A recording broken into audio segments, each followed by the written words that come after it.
வஸல்லம். சங்கை மிக்கவர்களே, சிரிப்பு என்பது இறைவன் மனிதர்களுக்கு கொடுத்த ஒரு கிஃப்ட். அதே சமயம் அது காலத்தையும் இடத்தையும் பொறுத்து இருக்கணும். 3 இடத்துல சிரிக்கிறவங்க அல்லாஹ் வெறுக்கிறான்னாங்க. 3 இடத்துல சிரிக்க கூடாது. பல்தெரிய சிரிக்கிறது 3 இடம் அனுமதிக்கப்படல. அந்த 3ல முதல் இடம் ஜனாசாவுக்கு பின்னால் சிரிப்பவர்கள். சந்தூக்க தூக்கிட்டு போறோம், மையத்து மேல இருக்குது, எல்லாரும் கண்ணீரோடு கவலையோடு போகணும். இன்னொரு பக்கம் துஆ செய்துட்டு போகணும்.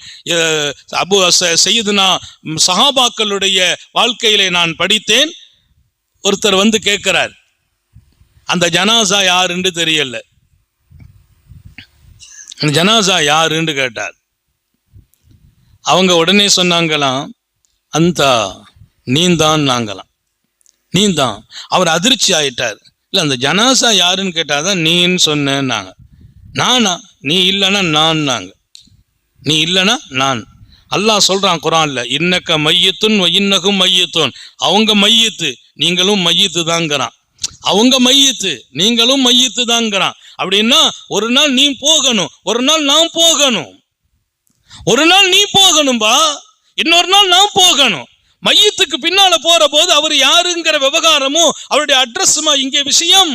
அவரை பார்க்கிற போது, அவர் போற போது நம்ம இப்படி போவோமே, அதுக்கு தயாராயிட்டோமா, அந்த பார்வை உனக்கு வேணும் என்று கத்துக் கொடுத்தாங்க. இங்கே நான் சொல்ல வருகிற செய்தி, ஜனாசாவுக்கு பின்னால் பாடம் பெற வேண்டுமே தவிர அதுக்கு பின்னால் ஒருத்தர் சிரிச்சிட்டு போறார், அல்லாஹ் அல்லாஹ் அவரை வெறுப்பான், அவர் மீது ரப்பே கோபப்படுவான். அல்லாஹ் நம்ம எல்லாரையும் பாதுகாப்பானாக. சிரிக்கிறது அனுமதிதான். அனுமதிக்கப்பட்ட சிரிப்பை கூட அளவோடு வைக்க வேண்டும், சில இடங்களில் இருக்கக்கூடாது.